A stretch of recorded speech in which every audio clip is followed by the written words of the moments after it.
അങ്ങനെ ഒരു 4 study circle കഴിഞ്ഞാൽ ഫസ്റ്റ് മുതൽ ലാസ്റ്റ് വരെയുള്ള എല്ലാം കൂടെ ചേർത്തുള്ള റിവിഷൻ എക്സാം ഉണ്ടാവും. ഇങ്ങനെയൊക്കെ റിവിഷൻ ചെയ്താൽ ഓർമ്മയിലുണ്ടാവും. ഹായ്, അപ്പം 10th ലെവൽ പരീക്ഷകൾക്ക് എങ്ങനെ പഠിക്കാം, ഡിഗ്രി ലെവൽ പരീക്ഷകൾക്ക് എങ്ങനെ പഠിക്കാം, അതേപോലെ തന്നെ ലാസ്റ്റ് LDC സ്റ്റഡി പ്ലാൻ ഇതൊക്കെ ചെയ്തപ്പോൾ ഏറ്റവും കൂടുതൽ ഉദ്യോഗാർത്ഥികൾ പറഞ്ഞതാണ്, സർ LGSന് പഠിക്കേണ്ടതിൻ്റെ കാര്യങ്ങളൊന്ന് സെറ്റാക്കി തരുമോ, LGSന് വേണ്ടിയിട്ട് ഒരു സ്റ്റഡി പ്ലാൻ വീഡിയോ ചെയ്യാമെന്നുള്ളത് വളരെയധികം പേര് ചോദിച്ചിട്ടുണ്ട്. അതേപോലെ തന്നെ LGSൻ്റെ ബാച്ച് സ്റ്റാർട്ട് ചെയ്യുന്നതിനെക്കുറിച്ചും പറയുന്നുണ്ടായിരുന്നു.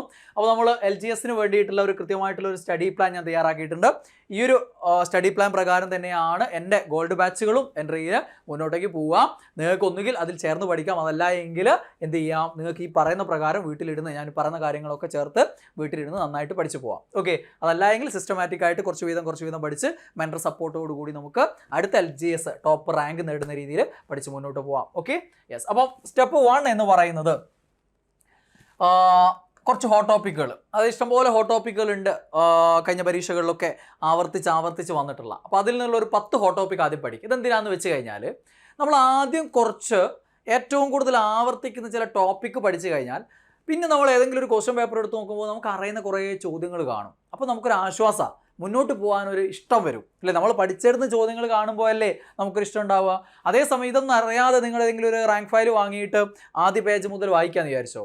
അങ്ങനെ നിങ്ങൾ ഈ 10 ടോപ്പിക്ക് തീർക്കാനുള്ള ദിവസങ്ങളുടെ അതേ സമയം എടുത്ത് നിങ്ങൾ വായിച്ചാലും നിങ്ങൾക്ക് അവിടെ നിന്ന് കിട്ടാൻ പോകുന്നത് ചിലപ്പോൾ 1 മാർക്ക് അല്ലെങ്കിൽ 2 മാർക്ക്, ചിലപ്പോൾ മാർക്ക് പോലും കിട്ടലുണ്ടാവില്ല. അതേസമയം നിങ്ങൾ ഈ 10 ടോപ്പിക്ക് പഠിച്ചാൽ ഉറപ്പായിട്ടും നിങ്ങൾ LGS നിലവാരത്തിലുള്ള ഏത് ക്വസ്റ്റ്യൻ പേപ്പർ എടുത്ത് നോക്കിയാലും 10th പ്രിലിംസിൻ്റെയും അതേപോലെ LGS ക്വസ്റ്റ്യൻ പേപ്പറും, LGSന് പ്രിലിംസ് ഉണ്ടാകുമ്പോൾ 10th പ്രിലിംസ് ഒരുമിച്ചാണല്ലോ, അതിൻ്റെ കൂടെയാണല്ലോ നടത്താറുള്ളത്. ഇതിൽ ഏത് ക്വസ്റ്റ്യൻ പേപ്പർ എടുത്ത് നോക്കിയാലും നിങ്ങൾക്ക് എന്ത് കാണാൻ പറ്റും, ഈ പറയുന്ന 10 ഹോട്ട് ടോപ്പിക്കിൽ നിന്ന് ഏകദേശം 9-10 ചോദ്യങ്ങൾ കാണും.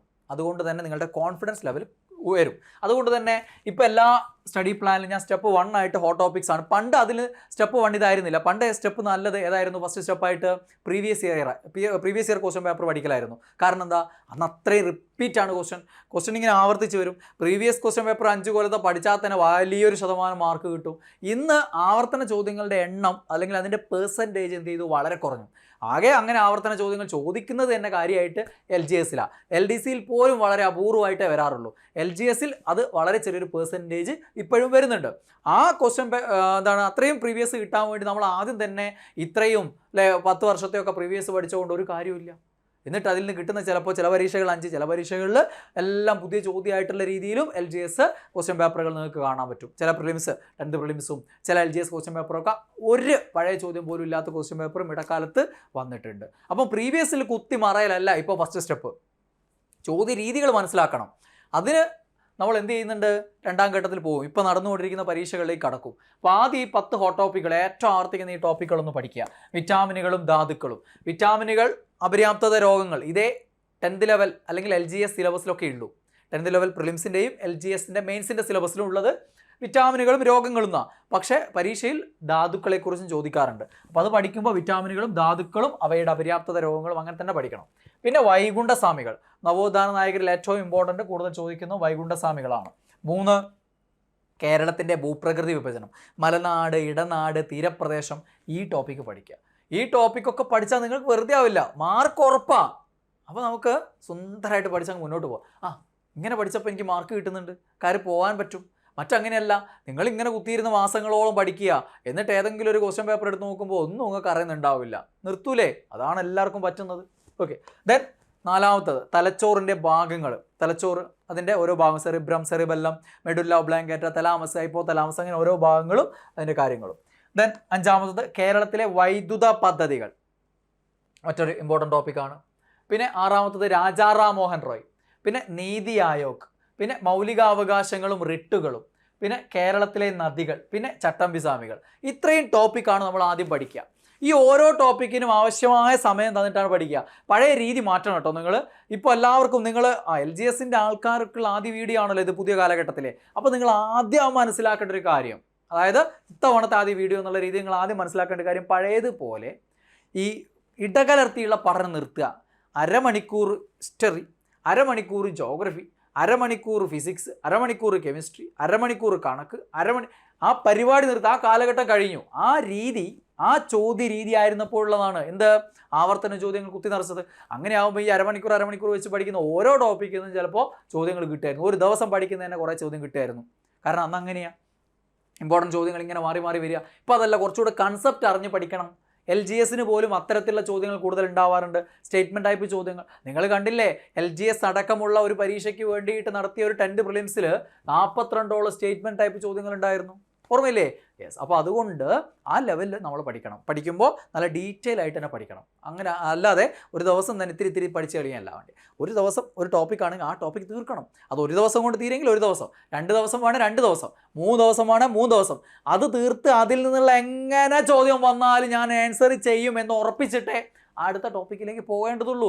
എന്നാലേ കാര്യമുള്ളൂ. അല്ലാതെ അവിടെ നിന്ന് ഇമ്പോർട്ടൻ്റ് ആയിട്ട് 10 ഫാക്സ് 100 ഫാക്സ് പഠിച്ചുകൊണ്ട് നിങ്ങൾക്ക് സ്റ്റേറ്റ്മെൻറ്റ് ടൈപ്പ് ചോദ്യം ആൻസർ ചെയ്യാൻ പറ്റില്ല.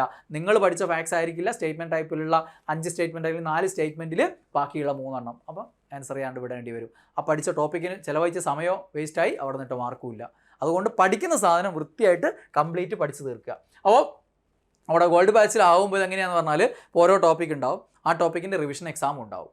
ഇപ്പോൾ 2 ദിവസമാണ് ടോപ്പിക്ക്, 2ാമത്തെ ദിവസം അതിൻ്റെ റിവിഷൻ എക്സാം ഉണ്ടാവും. അങ്ങനെ ഓരോ ടോപ്പിക്കിൻ്റെ റിവിഷൻ എക്സാം ഉണ്ടാവും. എന്നിട്ടോ ഈ 10 ടോപ്പിക്കും കഴിഞ്ഞിട്ട് അതിൻ്റെ മൊത്തം 10 ടോപ്പിക്കുകളും ചേർത്തുകൊണ്ടുള്ള ഒരു റിവിഷൻ എക്സാം വേറെയും ഉണ്ടാവും. ആവശ്യത്തിന് റിവിഷൻ ഡേ തരും. ആ പഠിച്ച ടോപ്പിക്കുകളൊക്കെ ഒന്നും കൂടെ നിങ്ങൾക്ക് റിവിഷൻ ചെയ്യാൻ പറ്റും. എന്നിട്ട് മൊത്തത്തിലൊരു 10 ടോപ്പിക്കും ചേർത്തുകൊണ്ടുള്ളൊരു റിവിഷൻ എക്സാം 100 മാർക്കിൻ്റെ ഉണ്ടാവും. അതാണ് നമ്മൾ സ്റ്റെപ്പ് 2 ചെയ്യേണ്ടത്.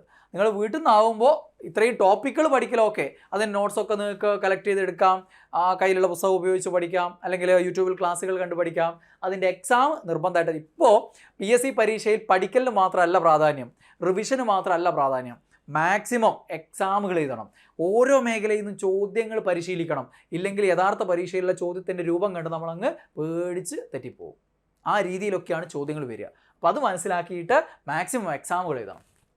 അപ്പോൾ അതാണ് ഈ 10 ടോപ്പിക്കുകളെ ബേസ് ചെയ്തുകൊണ്ടുള്ള എക്സാം. ദെൻ അടുത്ത സ്റ്റെപ്പിലേക്ക് എന്നിട്ട് നമ്മൾ പോകും. അവിടെയാണ് നമ്മൾ പ്രീവിയസ് ഇയർ ക്വസ്റ്റ്യൻ പേപ്പറിലേക്ക് കടക്കുന്നത്. അതായത് പ്രീവിയസ് പഴയത് 10 വർഷത്തൊന്നും അരിച്ചു പെറുക്കി പഠിക്കണ്ട. നിങ്ങൾ എന്ത് ചെയ്യുക, തൊട്ട് പിറകെ ഇപ്പം നടന്നുകൊണ്ട്, ഇത് 2025 അല്ലേ, ഈ വർഷം നടന്നിട്ടുള്ള പരീക്ഷകൾ, ഈ ലെവലിലുള്ള പരീക്ഷകൾ, കഴിഞ്ഞ വർഷം നടന്നിട്ടുള്ള പരീക്ഷകൾ, അങ്ങനെയുള്ള ഏറ്റവും ലേറ്റസ്റ്റ് ആയിട്ടുള്ളത് മാത്രം നോക്കി വെക്കുക. ഓക്കെ, ആ ലേറ്റസ്റ്റ് ആയിട്ടുള്ള പ്രീവിയസ് ക്വസ്റ്റ്യൻ പേപ്പറുകൾ മാത്രം നോക്കുക. ഓക്കെ, അപ്പോൾ കഴിഞ്ഞ 2023 വരെ നോക്കിക്കോ. 2023 നല്ല കിട്ടുള്ളൂ. 2023, 24, 25 ഇത്രയും നിങ്ങൾക്ക് നോക്കാം. ഇതേ ഇപ്പം നോക്കേണ്ടേ ഉള്ളൂ. ഇതിൻ്റെ പഴക്കമുള്ള സാധനം അതിന് ഇപ്പം സമയം ചിലവഴിക്കണ്ട. അവിടെ നിന്ന് ചിലപ്പോൾ കയറി വരുന്ന 1-2 ചോദ്യങ്ങൾ ഉണ്ടാവുമായിരിക്കും. അതിനുവേണ്ടി അത്രയും എഫേർട്ട് ഇട്ടിട്ട് നഷ്ടപ്പെടുത്തേണ്ട ആവശ്യമില്ല. അത് നിങ്ങൾ ബാക്കിയുള്ള സിലബസ് പഠിക്കുമ്പോൾ തന്നെ കിട്ടുന്ന കാര്യമാണ്. അപ്പോൾ ഇവിടെ ഇത്രയും സമയം മാത്രം ചിലവഴിച്ചിട്ട് ഈ ക്വസ്റ്റ്യൻ പേപ്പറുകളൊക്കെ പഠിക്കുക. എന്നിട്ട് അടുത്ത സ്റ്റെപ്പിലേക്ക് പോകുന്നു. അടുത്ത സ്റ്റെപ്പിൽ നമ്മൾ എന്ത് ചെയ്യും, ബാക്കി സിലബസ് നമ്മൾ കംപ്ലീറ്റ് ചെയ്യും. സിലബസിൽ ഹോട്ട് ടോപ്പിക്സ് 10 പഠിച്ചതിന് ശേഷം ബാക്കിയുള്ള സിലബസ് ഏരിയകൾ, GK സിലബസും മാത്സിൻ്റെ സിലബസും വിശദമായിട്ട് ഓരോ ടോപ്പിക്കുകളായിട്ട് പഠിച്ച് തീർക്കണം. അങ്ങനെ ഓരോ ടോപ്പിക്ക് പഠിക്കുമ്പോഴും അതിൻ്റെ റിവിഷൻ എക്സാമുകൾ അറ്റൻഡ് ചെയ്യണം. എൻട്രിയിലാണെങ്കിൽ നിങ്ങൾക്ക് അങ്ങനെ എക്സാമുകൾ ഉണ്ടാവും. ആ എക്സാമുകൾ അറ്റൻഡ് ചെയ്ത് വേണം മുന്നോട്ട് പോകാൻ. അങ്ങനെ ഓരോ സ്റ്റഡി സർക്കിൾ ഉണ്ടാവും. ഒരു 6-7 ടോപ്പിക്കൊക്കെ ഉള്ള ഒരു സ്റ്റഡി സർക്കിൾ. ആ സ്റ്റഡി സർക്കിൾ കഴിഞ്ഞാൽ അതിൻ്റെ മൊത്തം ബേസ് ചെയ്തുകൊണ്ടുള്ള എക്സാം ഉണ്ടാവും. അങ്ങനെ ഒരു 4 സ്റ്റഡി സർക്കിൾ കഴിഞ്ഞാൽ ഫസ്റ്റ് മുതൽ ലാസ്റ്റ് വരെയുള്ള എല്ലാം കൂടെ ചേർത്തുള്ള റിവിഷൻ എക്സാം ഉണ്ടാവും. ഇങ്ങനെയൊക്കെ റിവിഷൻ ചെയ്താൽ ഓർമ്മയിലുണ്ടാവും. അല്ലെങ്കിൽ നിങ്ങളൊരു ടിപ്പിക്കൽ ഉദ്യോഗാർത്ഥിയായി മാറും. എന്താ ചെയ്യാൻ അറിയോ, പഠിക്കും, കുറച്ച് ദിവസം പഠിക്കും, ഗംഭീരമായിട്ട് പഠിക്കും. അടുത്ത ദിവസം നോക്കുമ്പോൾ ഒന്ന് റിവിഷൻ ചെയ്യണമെന്ന് കേട്ടിട്ടുണ്ടല്ലോ, അപ്പോൾ ഒന്ന് റിവിഷൻ ചെയ്തേക്കാം. റിവിഷൻ ചെയ്യാൻ ഇറങ്ങുമ്പോൾ സമയത്ത് എന്താ സ്ഥിതി, ചിലപ്പോൾ കഴിഞ്ഞ ദിവസം വായിച്ച കാര്യങ്ങൾ പോലും വായിക്കുമ്പോൾ ഒരു ഓർമ്മയുണ്ടാവില്ല അല്ലേ, കണ്ട പരിചയം പോലും ഇല്ലാത്ത ചോദ്യങ്ങളുണ്ടാവും. അപ്പോൾ അത് കാണും, അയ്യോ എൻ്റെ ഓർമ്മശക്തിയൊക്കെ പോയി, എന്നെക്കൊണ്ട് ഇത് പറ്റൂല എന്ന് പറഞ്ഞാൽ വിട്ടുവെക്കും. ഇതാണ് സാധാരണ PSC ഉദ്യോഗാർത്ഥികൾക്ക് സംഭവിക്കുന്നത്. ഇത് പഠിക്കാനിരിക്കുന്ന ഏത് മനുഷ്യനുള്ളതാണെന്ന് മനസ്സിലാക്കുക ആദ്യഘട്ടം. ഇത് ആദ്യ റാങ്കുകൾ നേടിയ ആളുകൾക്ക് എല്ലാവർക്കും ഉള്ളതാണ്. ഇപ്പോൾ റാങ്കുകൾ നേടിക്കൊണ്ടിരിക്കുന്നവർക്കും പണ്ട് നേടി ഞങ്ങളെപ്പോലെയുള്ളവർക്കൊക്കെയും അറിവ് ഉണ്ടായിരുന്നു. എനിക്കും ഉണ്ടായിരുന്നു മറവി, സ്വാഭാവികമാണെന്നുള്ള തിരിച്ചറിവ് എനിക്കുണ്ടായിരുന്നു. ഇത് വീണ്ടും വീണ്ടും പഠിക്കണം. അപ്പോൾ അതിനെയാണ് നമ്മൾ റിവിഷൻ എന്ന് പറയുന്നത്. അതിന് നിങ്ങൾക്ക് എല്ലാ ഞായറാഴ്ചകളും ഓഫ് ഡേ ആയിരിക്കും. ഓഫ് ഡേ അല്ല, റിവിഷൻ ഡേ ആയിരിക്കും. തിങ്കൾ ടു ശനി വരെ പഠിച്ച കാര്യങ്ങൾ മൊത്തം റിവൈസ് ചെയ്യാൻ വേണ്ടിയിട്ട് ഞായറാഴ്ചകൾ ഉണ്ടാവും. അതല്ലാതെ 6-7 ടോപ്പിക് കഴിഞ്ഞിട്ട് റിവിഷൻ എക്സാം ഉണ്ടാവുമല്ലോ, ആ സമയത്ത് 2-3 റിവിഷൻ ഡേ അതും ഉണ്ടാവും. അപ്പോൾ നിങ്ങൾക്ക് പഠിച്ച കാര്യങ്ങളൊക്കെ റിവിഷൻ ചെയ്തിട്ട് എക്സാം എഴുതാൻ പറ്റും. പിന്നെ 4 സ്റ്റഡി സർക്കിൾ എന്ന് പറയുമ്പോൾ ഒരു 6-7 ടോപ്പിക്കുള്ള ഒരു സ്റ്റഡി സർക്കിൾ, അതിൻ്റെ എക്സാം. പിന്നെ അതേപോലെ തന്നെ വേറൊരു സ്റ്റഡി സർക്കിൾ, അതിൻ്റെ എക്സാം. പിന്നെ ഒരു സ്റ്റഡി സർക്കിൾ, അതിൻ്റെ എക്സാം. പിന്നെ ഒരു സ്റ്റഡി സർക്കിൾ, അതിൻ്റെ എക്സാം. അങ്ങനെ ഒരു 4 സ്റ്റഡി സർക്കിൾ കഴിഞ്ഞാൽ എല്ലാം കൂടെ ചേർത്ത് കൊണ്ടുള്ള റിവിഷൻ. അല്ലെങ്കിൽ നമ്മൾ ഫസ്റ്റ് സ്റ്റഡി സർക്കിളിലുള്ള കാര്യങ്ങളൊക്കെ മറന്നു തുടങ്ങിയിട്ടുണ്ടാവും. അപ്പോൾ ഇതൊക്കെ ഇല്ലെങ്കിൽ ഇതിങ്ങനെ പോകും. അതെല്ലാവർക്കും അങ്ങനെയാണ്. അപ്പോൾ നമ്മൾ മാത്രമുള്ള വിഷയമല്ല ഇത്, നമുക്ക് ഒരാൾക്ക് മാത്രമുള്ള വിഷയമല്ല ഇത്. ആ ഒരു തിരിച്ചറിവ് ഉണ്ടാക്കുക എന്നുള്ളതാണ് PSCക്ക് ഇറങ്ങുമ്പോൾ ആദ്യം വേണ്ടിയത്. അപ്പോൾ അങ്ങനെ ഈ സിലബസ് കംപ്ലീറ്റ് നമ്മൾ പഠിക്കും. SCERT നിന്നും SCERT ഇല്ലാത്തതും അല്ലേ പല രീതിയിലുള്ള ചോദ്യങ്ങൾ കാര്യങ്ങളൊക്കെ നമ്മൾ അറിഞ്ഞിട്ട് ആ ഓരോ ടോപ്പിക്കും പഠിച്ചു തീർക്കും. മാത്സും ബാക്കി GK ടോപ്പിക്കുകളൊക്കെ ആ രീതിയിൽ പഠിച്ചു തീർക്കും. ആ ഒരു ടൈമിൽ ടോപ്പിക് വൈസ് എക്സാമുകൾ ഉണ്ടാവും. ഓരോ ടോപ്പിക്കായിട്ട് ബന്ധപ്പെട്ട് ആ ടോപ്പിക്കിനെ ബേസ് ചെയ്തിട്ടുള്ള എക്സാമുകൾ, പുതിയ ചോദ്യരീതികൾ, 20+ ചോദ്യരീതികൾ ഞാൻ നിങ്ങൾക്ക് പരിചയപ്പെടുത്തിയിട്ടുണ്ട്. യൂട്യൂബിൽ നോക്കിയാൽ കാണാം നിങ്ങൾക്ക്. 20 PSC പാറ്റേൺ സുജേഷ് പുറക്കാടുന്നോ അല്ലെങ്കിൽ എൻട്രി ആപ്പ്ന്നോ അടിച്ചാൽ മതി നിങ്ങൾ. അത്തരം ചോദ്യരീതികൾ കാണാം. അതൊക്കെ മനസ്സിലാക്കണം. ആ ചോദ്യരീതികൾ മനസ്സിലാക്കിയിട്ട് അങ്ങനെ ചോദ്യം വരുമല്ലോ എന്ന് ചിന്തിച്ച് പഠിക്കണം. ഓക്കെ. പിന്നെ സ്റ്റഡി സർക്കിൾ ബേസ്ഡ് എക്സാം ഞാൻ പറഞ്ഞു. ഓരോ സ്റ്റഡി സർക്കിൾ കഴിയുമ്പോൾ അതിൻ്റെ എക്സാം ഉണ്ടാവും. പിന്നെ മൈൽ സ്റ്റോൺ റിവിഷൻ എക്സാം, അതാണ് ഞാൻ ഈ പറഞ്ഞത്. ഒരു 4 സ്റ്റഡി സർക്കിളൊക്കെ കഴിയുമ്പോൾ മൊത്തത്തിലുള്ള റിവിഷൻ എക്സാം. പിന്നെ മോഡൽ എക്സാമുകൾ കുറച്ച് അങ്ങോട്ട് എത്തിയിട്ടേ ഉണ്ടാവുള്ളൂ. തുടക്കത്തിൽ മോഡൽ എക്സാം അറ്റൻഡ് ചെയ്താൽ നിങ്ങൾക്ക് ഗുണത്തേക്കാൾ ഉപരി ദോഷമാണ് ഉണ്ടാവുക. കാരണം 100 മാർക്കിൻ്റെ ഒരു മോഡൽ എക്സാം നിങ്ങൾ അറ്റൻഡ് ചെയ്യുന്നു. എന്ത് കാര്യം? നിങ്ങളാകെ പഠിച്ചിട്ടുള്ളത് കുറച്ച് അല്ലേ, ഒരു സിലബസിൻ്റെ ഒരു 5-10% മാത്രമായിരിക്കും. അപ്പോൾ അത്രയും മാർക്കല്ലേ നിങ്ങൾക്ക് കയറി വരുള്ളൂ. അപ്പോൾ നമ്മൾ ആകെ ഡൗൺ ആയി പോകും. അതുകൊണ്ട് ആ തിരിച്ചറിവില്ലാത്ത ആളുകൾ മോഡൽ എക്സാം ഒന്നും തുടക്കത്തിൽ എഴുതേണ്ട. മോഡൽ എക്സാമൊക്കെ പിന്നീട് എഴുതിയാൽ മതി. 100 മാർക്കിൻ്റെ എക്സാം കുറച്ച് മാത്രം, നമ്മൾ ഏറ്റവും നടന്നുകൊണ്ടിരിക്കുന്ന ക്വസ്റ്റ്യൻ പേപ്പർ മാത്രം ജസ്റ്റ് നോക്കിയിട്ടുണ്ടല്ലോ, അത് മതി. ഓക്കെ. മോഡൽ എക്സാമുകൾ. പിന്നെ ലോജിക്കൽ കറക്കിക്കുത്ത്, അതായത് ഞാൻ ഈ പറഞ്ഞ 20 പാറ്റേണുകൾ കൃത്യമായിട്ട് മനസ്സിലാക്കുക. ആ ചോദ്യരീതികൾ ഏത് വന്നാൽ എങ്ങനെയൊക്കെ ആൻസർ ചെയ്യണം, ഓപ്ഷനുകൾ വെട്ടിക്കുറച്ച് അല്ലെങ്കിൽ ചില സ്റ്റേറ്റ്മെൻറ്റുകളിൽ നിന്നുള്ള സ്പാർക്ക് ഉപയോഗിച്ച് ഇങ്ങനെ പല രീതിയിൽ ചോദ്യകർത്താവിൻ്റെ സൈക്കോളജി നോക്കി ഇങ്ങനെയൊക്കെ നമുക്ക് ആൻസർ കണ്ടെത്താൻ പറ്റും. അങ്ങനെയുള്ള കുറേ വീഡിയോസ് ഞാൻ ചെയ്തിട്ടുണ്ട്. 2018-19 യൂട്യൂബിൽ വന്ന അന്ന് മുതൽ പല വീഡിയോസ് ചെയ്തിട്ടുണ്ട്. ലോജിക്കൽ കറക്കിക്കുത്ത് വീഡിയോസ്ന്നോ അങ്ങനെയൊക്കെ അടിച്ചു നോക്കിയാൽ നിങ്ങൾക്ക് സുജേഷ് ബ്രോക്കാർഡ് നോക്കി അടിച്ചാൽ, അല്ലെങ്കിൽ റാങ്ക് മേക്കർ PSC ടിപ്സ്ന്നോ അല്ലെങ്കിൽ എൻട്രി ആപ്പ് നോക്കി അടിച്ചാൽ നിങ്ങൾക്ക് അത്തരം ചില വീഡിയോകളൊക്കെ കാണാൻ പറ്റും. അത് നിർബന്ധമായിട്ട് ചെയ്യേണ്ടതാണ്. നിങ്ങളോട് പണ്ടുള്ള ആളുകളൊക്കെ പറഞ്ഞു തരും എന്താണെന്ന് പറഞ്ഞാൽ, അറിയുന്ന മാത്രമേ എഴുതാവൂ, അറിയാത്തൊന്നും എഴുതരുതെന്നാണ് അല്ലേ. അങ്ങനെ എഴുതി കഴിഞ്ഞാൽ ഒരു പക്ഷേ നിങ്ങൾക്ക് PSC കിട്ടണമെങ്കിൽ കാലങ്ങൾ കഴിയും, ഒരു പക്ഷേ കിട്ടിയില്ല എന്നും വന്നേക്കാം. നമ്മൾ അറിയാത്ത പല ചോദ്യങ്ങളും ആൻസർ ചെയ്താൽ മാത്രമാണ് നമ്മൾ ആദ്യ റാങ്കുകളിലേക്ക് എത്തുന്നത്. അത് വെറുതെ ചുമ്മാ AO CO എഴുതലല്ല, നമ്മളെ മുന്നറിവുകൾ ഉപയോഗിച്ച് നമ്മൾ പഠിച്ച കാര്യങ്ങൾ നമ്മുടെ ഉള്ളിൽ നിന്ന് ഉള്ളത് എടുത്തിട്ട് അതിൻ്റെ പിൻബലത്തിൽ എഴുതണം. അപ്പോൾ അങ്ങനെയുള്ള ചില ഉത്തരങ്ങൾ ആദ്യകാലത്ത് തെറ്റിപ്പോകും. പിന്നീട് അങ്ങോട്ടേക്ക് സ്ട്രോങ് ആയി മാറി, നമ്മൾ സ്ട്രോങ് ആയി മാറി, അത് ശരിയായി മാറും. അപ്പോൾ അത് ഇപ്പോഴേ ചെയ്ത് ശീലിച്ചാലാണ് യഥാർത്ഥ പരീക്ഷയിൽ തെറ്റ് കുറവായ രീതിയിൽ ചെയ്യാൻ പറ്റും, നെഗറ്റീവ് കുറച്ച് കൊണ്ടുവരാൻ പറ്റും. ഇപ്പോൾ ചെയ്യുമ്പോൾ നമുക്ക് കൂടുതൽ അതിൽ നെഗറ്റീവാണ് വരിക അല്ലേ. ആ നെഗറ്റീവ് കുറയണമെങ്കിൽ നമ്മൾ എന്ത് ചെയ്യണം, ഇപ്പോഴേ അത് പരിശീലിക്കണം. അങ്ങനെ ഓരോ പരീക്ഷകളിലും ഇഷ്ടംപോലെ എക്സാമുകൾ നിങ്ങൾക്ക് എൻട്രിയിൽ ഉണ്ടാവും. നിങ്ങൾക്ക് ഫ്രീ ആയിട്ട് പോലും എൻട്രിയിൽ ഇഷ്ടംപോലെ എക്സാം എഴുതാട്ടോ.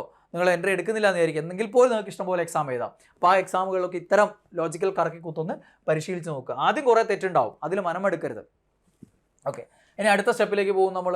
ഇവിടെയാണ് നമുക്ക് ബാക്കിയുള്ള പ്രീവിയസ് വേണേ നോക്കുക. സിലബസ് ഒക്കെ തീർത്തല്ലോ. ഇനി പെർഫെക്ഷനിലേക്ക് എത്താൻ വേണ്ടിയിട്ട് വളരെ പഴയ ചോദ്യപേപ്പറുകൾ നമുക്ക് നോക്കാം. ഞാൻ പറഞ്ഞു 2024, 25, 23 ഒക്കെ ഈ ഒരു തുടക്കത്തിൽ നോക്കുന്നു. അതിന് പിന്നോട്ടുള്ള 22, 21, 20 വേണമെങ്കിൽ 17 നോക്കാം. 17 മുതൽ ഇങ്ങോട്ടേക്ക് നോക്കാം. സമയമുണ്ടെങ്കിൽ നിങ്ങൾക്ക് പെർഫെക്ഷന് വേണ്ടി നോക്കാം. അല്ലാതെ നിങ്ങൾക്ക് പ്രീവിയസ് നോക്കി കഴിഞ്ഞിട്ട് കാര്യമില്ല. കാരണം നിങ്ങൾ ഈ സിലബസ് പഠിച്ച് തീർക്കുമ്പോൾ തന്നെ ഈ ഏരിയ ഒക്കെ നന്നായിട്ട് പഠിച്ചിട്ടുണ്ട്. പിന്നെ അവിടെ നിന്നുള്ള ചോദ്യങ്ങൾ എങ്ങനെ വരും നോക്കിയാണ് നമ്മൾ പഠിച്ചത്. പിന്നെ ലേറ്റസ്റ്റ് ക്വസ്റ്റ്യൻ പേപ്പർ നോക്കിയിട്ടുണ്ട്. അതുകൊണ്ട് ഔട്ട് ഓഫ് ട്രെൻഡായിട്ടുള്ള അല്ലെങ്കിൽ ട്രെൻഡ് മാറിയ 2020, 21 കാലഘട്ടം ഉണ്ടല്ലോ, അതിന് മുമ്പുള്ള ക്വസ്റ്റ്യൻ പേപ്പറിൽ വലിയ കാര്യമില്ല. കാരണം അതിൽ നിങ്ങളുടെ സിലബസിൽ പെടാത്ത കുറേ ഏരിയകൾ പോലും നിങ്ങൾ പഠിക്കേണ്ടി വരും. അങ്ങനെ സമയം വേസ്റ്റ് ആവും. അപ്പോൾ 20, 21 മുതലുള്ള ക്വസ്റ്റ്യൻ പേപ്പർ നോക്കിയാൽ നഷ്ടമൊന്നും ഉണ്ടാവില്ല. അത് വേണമെങ്കിൽ പ്രീവിയസ് പിന്നെ നോക്കാം. തുടക്കത്തിൽ നോക്കേണ്ട സാധനമേ അല്ല കേട്ടോ അത്. ഓക്കെ. ഇപ്പോൾ എല്ലാവരും എനിക്കറിയാം, നിങ്ങൾ LGS പഠിക്കുന്നവരൊക്കെ ചെയ്യുന്ന സ്ഥിതി ഇതാ. ഒരു previous question paper oriented book ഉണ്ടാവും, അതെടുത്ത് വെച്ച് ഇങ്ങനെ ഒരു ക്വസ്റ്റ്യൻ പഠിക്കും, അതിൻ്റെ അനുബന്ധ വസ്തുത പഠിക്കും. എവിടെ എത്തൂല നമ്മൾ. അല്ലെങ്കിൽ എന്ത് ചെയ്യും, ഒരു റാങ്ക് ഫയൽ വാങ്ങി വെക്കും അല്ലേ, ഫസ്റ്റ് പേജ് തൊട്ട് ഇങ്ങനെ പഠിക്കും. അതാണ് അതിൻ്റെ പ്രശ്നം. ഈ തിരിച്ചറിവൊക്കെ ഈ സാധനങ്ങളൊക്കെ കൃത്യമായിട്ട് മനസ്സിലാക്കിയിട്ട് ഇങ്ങനെയൊക്കെയാണ് സിലബസ്, ഇങ്ങനെയൊക്കെയാണ് പരീക്ഷ നടക്കുന്നത്, ക്വസ്റ്റ്യൻ പേപ്പർ ഇങ്ങനെയൊക്കെയാണ്, ഈ ചോദ്യങ്ങൾ ഇങ്ങനെയൊക്കെയാണ്, ഇതുമായിട്ട് ബന്ധമുണ്ടെങ്കിൽ നിങ്ങൾക്ക് ഈ പറഞ്ഞ കാര്യങ്ങളൊക്കെ മനസ്സിലാവും. ഇതൊന്നും ഇല്ലാത്തവൻ ചെയ്യുന്നത് സാധാരണ ഈ കാര്യമാണ് ചെയ്യുക അല്ലേ. ക്വസ്റ്റ്യൻ പേപ്പർ തന്നെ നോക്കും, പ്രീവിയസ് പഠിച്ചാൽ മതി ആരോ പറഞ്ഞിട്ടുണ്ട്. അപ്പോൾ ഒരു 10-20 കൊല്ലത്തെ പ്രീവിയസിൻ്റെ ബുക്കിങ് വാങ്ങിയേക്കും, ചുമ്മാ ഇരുന്ന് ഇങ്ങനെ വായിച്ചു പോകും. ഇപ്പോൾ വലിയ ഗുണം ഉണ്ടാവില്ല. ഒരു ഫൈനൽ അഡീഷണൽ വർക്ക് മാത്രമാണ് ഇപ്പോൾ, അത് ഓർമ്മിക്കുക. ഇനി അടുത്ത സ്റ്റെപ്പിലേക്ക് നമ്മൾ കടക്കും. ഇനി എന്താ, മെഗാ റിവിഷനാണ്. നമ്മൾ മൊത്തം സിലബസ് ഏരിയ കംപ്ലീറ്റ് ചെയ്തിട്ടുണ്ട്. അത് മൊത്തം നമുക്ക് എന്ത് ചെയ്യണം, റിവിഷൻ ചെയ്യണം. ഈ സമയത്താണ് ഏറ്റവും കൂടുതൽ മോഡൽ എക്സാമിൻ്റെ പ്രാധാന്യം. കാരണം സിലബസ് നിങ്ങൾ തീർത്തു, ഇനി നിങ്ങൾക്ക് ഇഷ്ടം പോലെ മോഡൽ എക്സാം എഴുതാം. കാരണം 100 മാർക്കിൻ്റെ എക്സാമുകൾ അറ്റൻഡ് ചെയ്യാമല്ലോ. 100 മാർക്കിൻ്റെ സിലബസ് ഏരിയ കംപ്ലീറ്റ് ചെയ്തല്ലോ. അപ്പോൾ ഇനി ആ ടൈമിൽ നിങ്ങൾ മാക്സിമം മോഡൽ എക്സാമുകൾ അറ്റൻഡ് ചെയ്തുകൊണ്ടേയിരിക്കണം. എവിടെ നിന്നൊക്കെ ചാൻസ് കിട്ടും അവിടെ നിന്നൊക്കെ അറ്റൻഡ് ചെയ്യണം. അത് തൊഴിൽ പ്രസിദ്ധീകരണങ്ങളിലുള്ള ക്വസ്റ്റ്യൻ പേപ്പർ ചെയ്ത് നോക്കണം. ഇപ്പോൾ എൻട്രിയിലാണെങ്കിൽ ഓൺലൈനായിട്ട് നടക്കുന്ന എക്സാമുകൾ ചെയ്ത് നോക്കണം. അല്ലാതെ OMR ഷീറ്റ് ഉപയോഗിച്ച് നിങ്ങൾക്ക് വീട്ടിൽ നിന്ന് ചെയ്യാവുന്ന രീതിയിലുള്ള എക്സാമുകൾ ഉണ്ടാവും, അത് ചെയ്ത് നോക്കണം. വേറെ എവിടെ നിന്ന് കിട്ടുന്ന ചാൻസ് ആണെങ്കിലും അത് ഒഴിവാക്കരുത്. റിവിഷനോടൊപ്പം മാക്സിമം മോഡൽ എക്സാമുകൾ ചെയ്യുക. അടുത്ത സ്റ്റെപ്പ് ബ്ലൂ പ്രിൻ്റ് റിവിഷനാണ്. എല്ലാ ഘട്ടത്തിലും എല്ലാ കാലഘട്ടത്തിലും പരീക്ഷയുടെ അടുപ്പിച്ച് ഞാനൊരു ബ്ലൂ പ്രിൻ്റ് തയ്യാറാക്കാറുണ്ട്. അതായത് ആ കാലഘട്ടത്തിൽ പരീക്ഷ നടക്കുമ്പോൾ അപ്പോഴത്തെ ട്രെൻഡ് അനുസരിച്ച് ഏറ്റവും കൂടുതൽ ആവർത്തിച്ചു കൊണ്ടിരിക്കുന്ന ടോപ്പിക്കുകൾ ഉണ്ടാവും. അത് ഒരു ബ്ലൂ പ്രിൻ്റ് പോലെ, അതായത് സിലബസിൻ്റെ ഒരു 4/1 ആയിട്ട് ചുരുക്കിയിട്ട് 4/1 ഭാഗങ്ങളൊക്കെ ആയിട്ട് ചുരുക്കിയിട്ട് തരുന്നതാണ്. സാധാരണഗതിയിൽ 4/1 പഠിച്ചാൽ നമുക്ക് 4/1 മാർക്കല്ലേ കിട്ടുക അല്ലേ? പക്ഷെ അതല്ല. ഈ ബ്ലൂ പ്രിൻ്റ് ഞാൻ ഉണ്ടാക്കി തരുന്ന നിങ്ങൾ 4/1 ഏരിയ പഠിച്ചു കഴിഞ്ഞാൽ അതിൽ നിങ്ങൾക്കൊരു പകുതി ഭാഗത്തിൽ കൂടുതൽ മാർക്ക് സ്കോർ ചെയ്യാൻ പറ്റും. അതിൻ്റെ പ്രത്യേകത ഇതാണ്. കാരണം ക്വസ്റ്റ്യൻ പേപ്പർ അനലൈസ് ചെയ്ത് ആ ട്രെൻഡ് മനസ്സിലാക്കി ഏറ്റവും കൂടുതൽ ആവർത്തിക്കുന്ന ടോപ്പിക്കുകളാണ് അവിടെ പറഞ്ഞു തരുന്നത്. അതുകൊണ്ട് ബ്ലൂ പ്രിൻ്റ് റിവിഷൻ നടത്തും. ഇപ്പോൾ ബാച്ചിലാണെങ്കിൽ അതിൻ്റെ ക്ലാസ്സുകൾ നിങ്ങൾക്ക് അറേഞ്ച് ചെയ്ത് തരും. ഓക്കെ, യൂട്യൂബിൽ തന്നെ ആ വീഡിയോ ഞാൻ ചെയ്യാറുണ്ട്. ദെൻ സ്റ്റെപ്പ് 8ാമത്തെ സ്റ്റെപ്പ് എന്ന് പറയുന്നത് final day tips and exam hall tips. പഠിച്ചാൽ പോരാ, റിവിഷൻ ചെയ്താൽ പോരാ, എക്സാം ചെയ്താൽ പോരാ. ഇതൊക്കെ ചെയ്തിട്ട് പരീക്ഷാ ഹാളിൽ സമ്മർദ്ദവും കൊണ്ടാണ് നിങ്ങൾ പോകുന്നത്, ടെൻഷൻ അടിച്ച് എല്ലാം അറിയുന്ന പോലും തെറ്റിക്കുന്ന ഒരാളാണ് നിങ്ങളെങ്കിൽ എന്തെങ്കിലും കാര്യമുണ്ടോ? തോറ്റുപോയില്ലേ? അപ്പോൾ അതും നിർബന്ധമാണ്. അത് ഒരു ദിവസം ഒരു സുപ്രഭാതത്തിൽ നമ്മൾ ദൈവത്തോട് വിളിച്ച് പ്രാർത്ഥിച്ചാൽ, അല്ലെങ്കിൽ നിങ്ങൾ സ്വയം ബൂസ്റ്റ് ചെയ്തു എന്തായാലും 1.5 മണിക്കൂർ റെഡിയാണ്, ഇങ്ങനെയൊന്നും പറഞ്ഞ് നടക്കുന്ന കാര്യമല്ല. അത് പല കാലഘട്ടത്തിൽ നിങ്ങൾ ആർജിച്ച് വരുന്ന പല ഗുണഗണങ്ങളിലൂടെയാണ് സമ്മർദ്ദം അതിജീവിച്ച ആ ഒരു സമയം നിങ്ങൾക്ക് ഏറ്റവും ഫലപ്രദമായിട്ട് കോൺഫിഡൻ്റ് ആയിട്ട് എക്സാം എഴുതാൻ പറ്റുക. അത് പറ്റണമെങ്കിൽ അതിന് കാലങ്ങളായിട്ട് അനുവർത്തിച്ച് വരേണ്ട കാര്യങ്ങളുണ്ട്. ഇതൊക്കെ ഞാൻ നിങ്ങൾക്ക് പല സമയത്തായിട്ട് പറഞ്ഞു തരാറുണ്ട് അല്ലേ? നമ്മുടെ ബാച്ചിലാണെങ്കിൽ പല സമയത്തായിട്ട് അത് പറയാറുണ്ട്. പിന്നെ ഒരു ഫൈനൽ ഡേ ടിപ്സ് എന്നുള്ള രീതിയിൽ ഒരു മാസം മുന്നേ പ്രത്യേക ശീലങ്ങൾ കൊണ്ടുവരേണ്ടതുണ്ട്. നമുക്ക് ആ ഒരു ശീലങ്ങൾ പരീക്ഷയുടെ ദിവസം വരെ നമ്മൾ അനുവർത്തിക്കേണ്ടതുണ്ട്. പിന്നെ പരീക്ഷയുടെ തലേ ദിവസം ചെയ്യേണ്ട കുറേ കാര്യങ്ങളുണ്ട്, പരീക്ഷാ ദിവസം ചെയ്യേണ്ട കുറേ കാര്യങ്ങളുണ്ട്, പരീക്ഷ ഹാളിൽ ചെയ്യേണ്ട കുറേ കാര്യങ്ങളുണ്ട്. ഇതൊക്കെ പറഞ്ഞു തന്ന് കൃത്യമായി നിങ്ങളെ കോൺഫിഡൻ്റ് ആക്കി ടെൻഷനൊന്നും ഇല്ലാതെ നിങ്ങൾ എക്സാമിന് വിടും. എന്നിട്ട് നിങ്ങൾ പോയി എക്സാം സൂപ്പറായിട്ട് എഴുതി ആദ്യ റാങ്കുകളും വാങ്ങിപ്പോരും. ഇപ്പോൾ LGSൻ്റെ റിസൾട്ടുകൾ വന്നുകൊണ്ടിരിക്കുകയാണ്. നമ്മുടെ റാങ്കുകളെ കുറിച്ചൊക്കെ നിങ്ങൾ ഇനി അറിയാൻ പോവുകയാണ്. അപ്പോൾ അതേപോലെ അടുത്ത റാങ്കുകാരായിട്ട് മാറേണ്ടവർ നിങ്ങളാണ്. അപ്പോൾ നിങ്ങൾക്ക് എന്ത് ചെയ്യാം, ഞാൻ ഈ പറഞ്ഞ കാര്യങ്ങളൊക്കെ ഉൾക്കൊണ്ടുകൊണ്ട് നന്നായിട്ട് പഠിക്കുക. അങ്ങനെ പഠിച്ച് നിങ്ങൾക്ക് റാങ്ക് ഹോൾഡേഴ്സ് മീറ്റപ്പ് അല്ലേ, നിങ്ങൾ സ്വന്തമായിട്ട് വീട്ടിലിരുന്ന് ഞാൻ പറഞ്ഞ പ്രകാരം പഠിക്കുകയാണെങ്കിൽ നിങ്ങൾക്ക് പറയാം, ആ സാറേ അത് പറഞ്ഞ പ്രകാരം പഠിച്ചു, നന്നായിട്ട് പഠിക്കാൻ പറ്റി, വിജയിക്കാൻ പറ്റി, സന്തോഷം. അപ്പോൾ എനിക്കും അത് കേട്ടാൽ സന്തോഷമാണ്. കാരണം ഞാൻ നേടുന്ന പോലെയുള്ള സന്തോഷം തന്നെയാണ് ഇങ്ങനെയുള്ള കാര്യങ്ങൾ നിങ്ങൾ പറയുമ്പോൾ ഞാൻ അനുഭവിക്കുന്നത്. അതേപോലെ എൻട്രിയിൽ ചേർന്ന് പഠിച്ചു കഴിഞ്ഞാൽ എൻട്രിയുടെ ആ റാങ്ക് ഹോൾഡേഴ്സ് മീറ്റപ്പിൽ നിങ്ങൾ റാങ്ക് നേടി വിജയശ്രീലാളിതനായി സ്റ്റേജിൽ കയറി നിന്നിട്ട് നിങ്ങളുടെ പോരാട്ടത്തിൻ്റെ കഥ പറയുമ്പോൾ കൈയടിക്കാൻ ഞങ്ങളൊക്കെ ഉണ്ടാവും താഴെ സ്റ്റേജിൽ അല്ലേ? അഭിമാനത്തിൻ്റെ അന്തസ്സിൻ്റെ അല്ലേ മുഹൂർത്തമാണത്. അപ്പോൾ അതാണ് നമ്മുടെ ഫൈനൽ സ്റ്റെപ്പ്. ആ ഒരു ദിവസം മനസ്സിൽ കണ്ടുകൊണ്ട് ഇപ്പോഴേ പഠിച്ചു തുടങ്ങുക. ഇതാണ് ഏറ്റവും നല്ല സമയം. ഇപ്പോൾ കഴിഞ്ഞ റിസൾട്ട് വന്നതുകൊണ്ട് തന്നെ നിങ്ങൾക്ക് ഇറങ്ങിത്തിരിക്കാനുള്ളൊരു മനസ്സുണ്ടാവും. കാരണം കഴിഞ്ഞ പ്രാവശ്യം ചെറിയ മാർക്കിന് നഷ്ടപ്പെട്ടവർ അല്ലെ, ലിസ്റ്റിന് പുറത്തായവർ, സപ്ലി ലിസ്റ്റിലായി പോയവർ, റാങ്ക് ലിസ്റ്റിൻ്റെ ഇങ്ങേയറ്റത്തായി പോയവർ, ഇങ്ങനെ പലരും വിഷമിച്ചിരിക്കുന്നവരുണ്ടാവും. നിങ്ങളുടെ വിചാരം ലിസ്റ്റിൽ സപ്ലിയിൽ വന്നിട്ടുണ്ടല്ലോ, അതുകൊണ്ട് അടുത്ത പ്രാവശ്യം എന്തായാലും ഞാൻ മെയിൻ ലിസ്റ്റിൽ ഉണ്ടാവും എന്ന് വിചാരിച്ച് അന്നേരം നോക്കിയാൽ പോരെ എന്ന് വിചാരിച്ചാൽ അന്ന് പണി കിട്ടും. അതുകൊണ്ട് ഇപ്പോഴേ നോക്കുക എന്നുള്ളതാണ് നിങ്ങൾ എല്ലാവരും ചെയ്യേണ്ടത്. നിങ്ങൾ വിചാരിക്കും ഞാനിത് എൻട്രിയിൽ വരാൻ വേണ്ടിയിട്ട് പറയുകയാണെന്ന്. എൻട്രിയിൽ വന്നില്ലെങ്കിലും മക്കളെ നിങ്ങൾ വീട്ടിലിരുന്ന് പഠിക്കുകയാണെങ്കിൽ ഞാൻ ഈ പറയുന്ന കാര്യങ്ങൾ ഉൾക്കൊണ്ടുകൊണ്ട് ഇപ്പോഴേ നന്നായിട്ട് പഠിക്കുക. Okay, yes. അപ്പോൾ എല്ലാവർക്കും ഓൾ ദ ബെസ്റ്റ്.